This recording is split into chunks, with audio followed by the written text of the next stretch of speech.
बिस्मिल्लाहिर्रहमानिर्रहीम अस्सलाम वालेकुम। This is Mishal Khan and welcome to the Financial Diary. Market का सबसे पहला रूल सिंपल है और वो रूल है सपोर्ट एंड रेजिस्टेंस। ये वो लेवल्स होते हैं जहाँ पर मार्केट रुकता है, बाउंस लेता है या फिर ब्रेक करके आगे ट्रेंड को कंटिन्यू करता है। आज की इस वीडियो में हम सपोर्ट और रेजिस्टेंस को इतने अच्छे तरीके से समझने वाले हैं और इतनी डिटेल में समझने वाले हैं कि आप चार्ट देखते ही बता पाओगे कि सपोर्ट और रेजिस्टेंस कहाँ पे है और ये भी बता पाओगे कि प्राइस नेक्स्ट मूव कहाँ करेगा।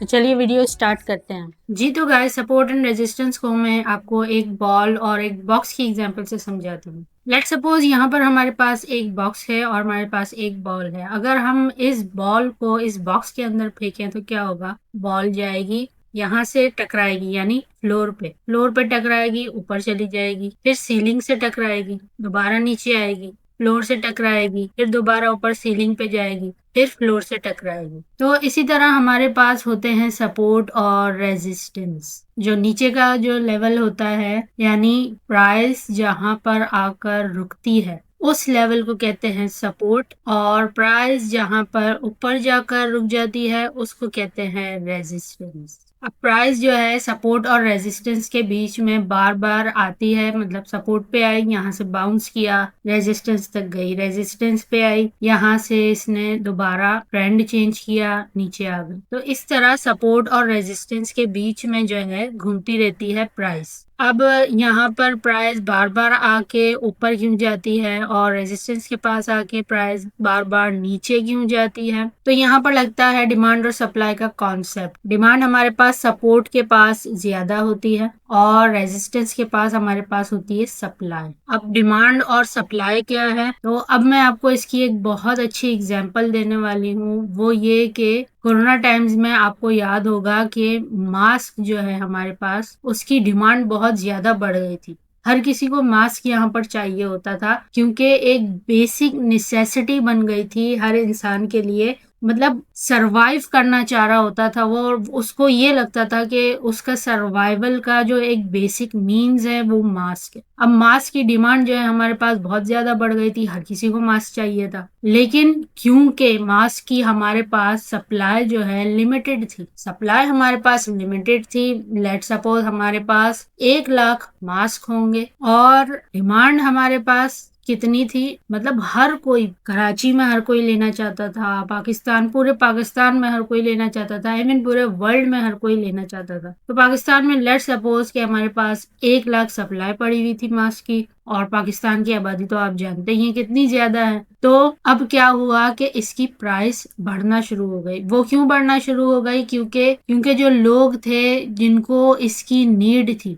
वो मास्क को किसी भी प्राइस पे खरीदने पर मजबूर थे। ठीक है, अगर नॉर्मली मास्क 10 रुपए का मिलता है तो लोग जो है उसको 300 पर भी खरीदने पर मजबूर थे। वो 300 पर भी चाहते थे कि हमें ये मास्क लेना है, वो चाहते थे कि 500 पर भी हमें ये मास्क मिल जाए, वो 600 देने के लिए भी तैयार थे। तो इस तरह जो है क्या हुआ, प्राइस उसकी बढ़ती गई और एक वक्त आया कि मास्क जो है 1500 का भी बिकने लग गया था। और मुझे अच्छी तरीके से याद है मैंने खुद भी मास्क जो है 1500 रुपए का एक लिया था क्योंकि काफी ज्यादा नीड बढ़ चुकी थी मास्क की। सो इस एग्जाम्पल से आपको पता लगता है कि जब डिमांड बढ़ती है तो प्राइस बढ़ती है, और अगर सप्लाई बढ़ जाए, यानी एक वक्त फिर आया कि कोरोना जो है आहिस्ता आहिस्ता खत्म होने लगा। 2022 का टाइम था, अराउंड 2022 के कोरोना जो है यहाँ पर फेड आउट होने लगा क्योंकि वैक्सीन आ गई थी।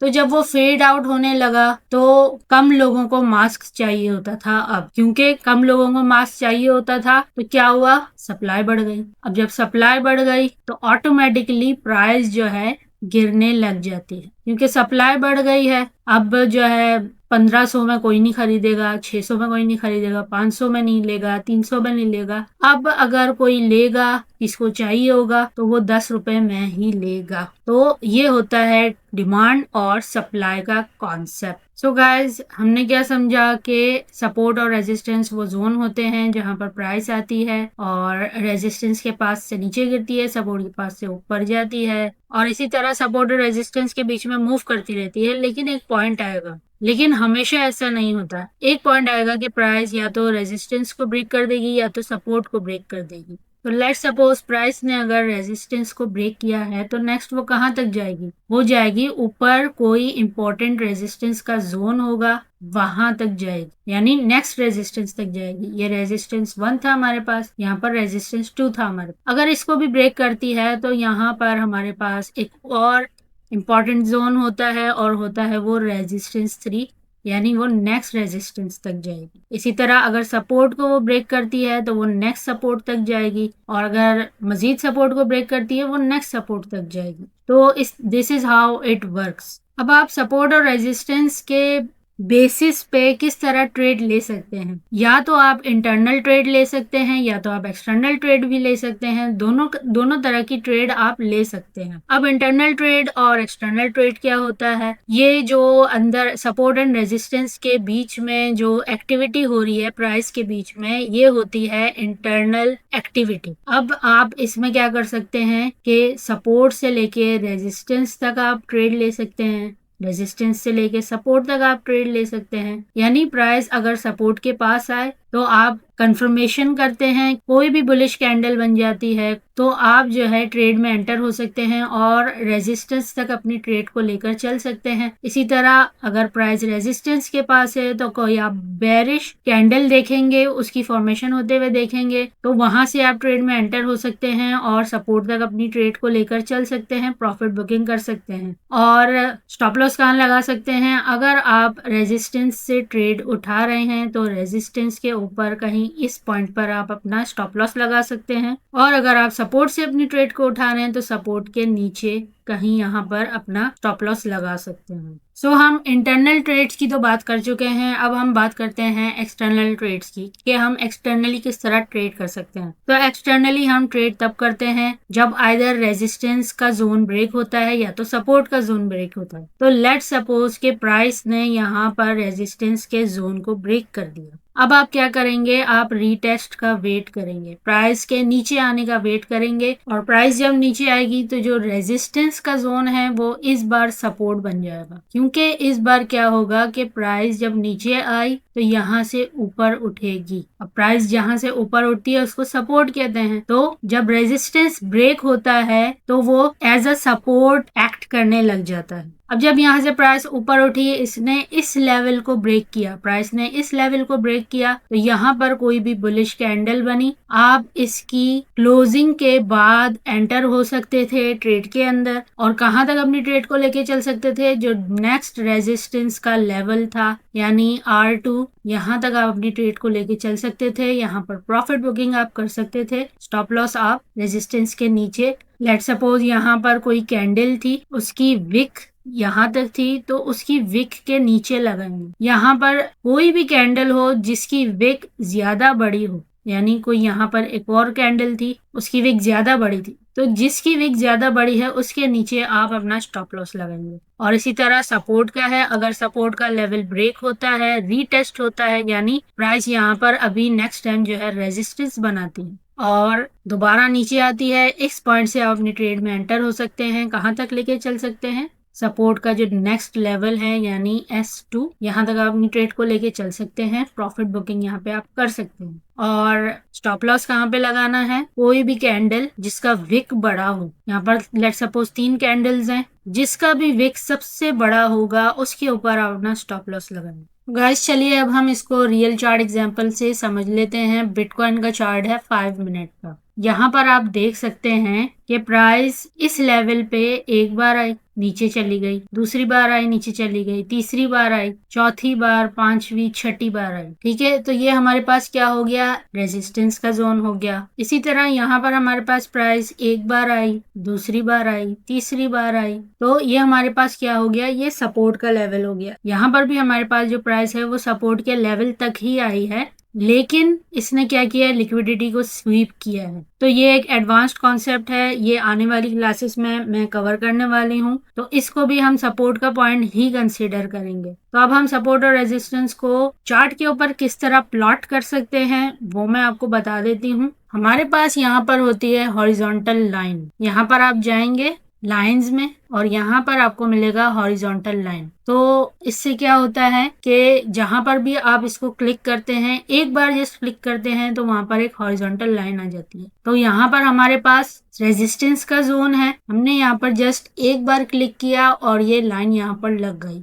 यहाँ पर हमारे पास सपोर्ट का जोन है, यहाँ पर जस्ट हमने एक बार क्लिक किया तो एक हॉरिजॉन्टल लाइन लग गई। अब ये तो हो गया एक तरीका सपोर्ट और रेजिस्टेंस को मार्क करने का। लेकिन आप देख सकते हैं कि मैंने जो सपोर्ट और रेजिस्टेंस मार्क किए हुए हैं उसमें यहाँ पर आप देखें कैंडल बार आ रही है, यहाँ पर देखें कैंडल बाहर आ रही है, यहाँ पर देखें पूरा एरिया एक बाहर आ रहा है, यहाँ पर बाहर आ रहा है। तो एक बेटर वे भी होता है सपोर्ट और रेजिस्टेंस को मार्क करने का। तो हम क्या करते हैं कि सपोर्ट और रेजिस्टेंस को एज अ लेवल नहीं मार्क करते बल्कि एज अ जोन मार्क करते हैं। तो वो किस तरह कर सकते हैं, हमारे पास यहाँ पर ये ब्रश का आइकन दिया हुआ है, यहाँ से हम रेक्टेंगल लेंगे और अब हम एज अ जोन इसको मार्क करेंगे। यानी ये जो पूरा एरिया है इस तरह हमने क्लिक किया, नीचे ले गए और आगे तक ड्रैग कर दिया। तो अब क्या हुआ कि हमारे पास सारे पॉइंट्स यहाँ पर कवर हो गए। पहला भी हो गया, दूसरा भी हो गया, तीसरा भी, चौथा भी। जो कैंडल पहले बाहर निकल रही थी वो भी यहाँ पर कवर हो गई। इसी तरह हमने सपोर्ट को भी मार्क करना है, रेक्टेंगल लेके एज अ जोन मार्क करना है। किस तरह मार्क करना है,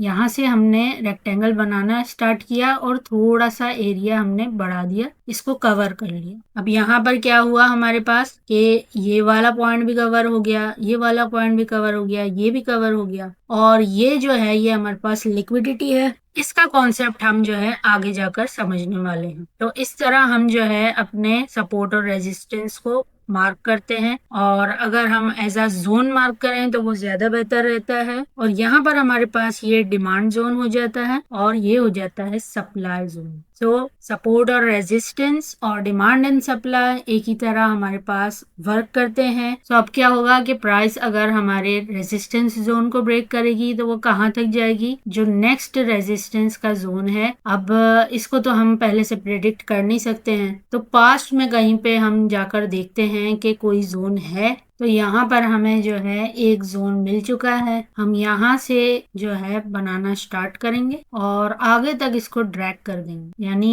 यहाँ तक हम इसको ड्रैग कर देंगे। तो आप देख सकते हैं प्राइस ने इस रेजिस्टेंस जोन को ब्रेक किया तो नेक्स्ट रेजिस्टेंस जोन तक गई है और वहां से वापस नीचे आ गई। इसी तरह जब हमारा सपोर्ट जोन ब्रेक होगा तो प्राइस कहाँ तक जाएगी, नेक्स्ट सपोर्ट जोन तक जाएगी। और नेक्स्ट सपोर्ट जोन हमारे पास क्या है, ये वाला हमारे पास नेक्स्ट सपोर्ट जोन है। तो आप देख सकते हैं कि प्राइस यहाँ तक आई और इसने दोबारा बाउंस किया। तो इस तरह जो है हमारे पास डिमांड और supply zones and support and resistance zone work करते हैं। तो आई होप आपको बहुत अच्छे से समझ में आया होगा। चार्ट के ऊपर इसकी प्रैक्टिस आपने करनी है और मुझे कमेंट सेक्शन में ज़रूर बताएं कि आपको क्या रिजल्ट मिला है इससे। और डेमो अकाउंट में आपने प्रैक्टिस करनी है और मुझे ज़रूर बताइएगा कमेंट सेक्शन में कि आपको इससे प्रॉफिट हुआ है, लॉस हुआ है, और इधर आपको ये प्लॉट करना अच्छे से आया है या नहीं आया है। तो अगर आपको वीडियो पसंद आई हो तो लाइक करें और चैनल पर नहीं हुए तो सब्सक्राइब करें। Thank you.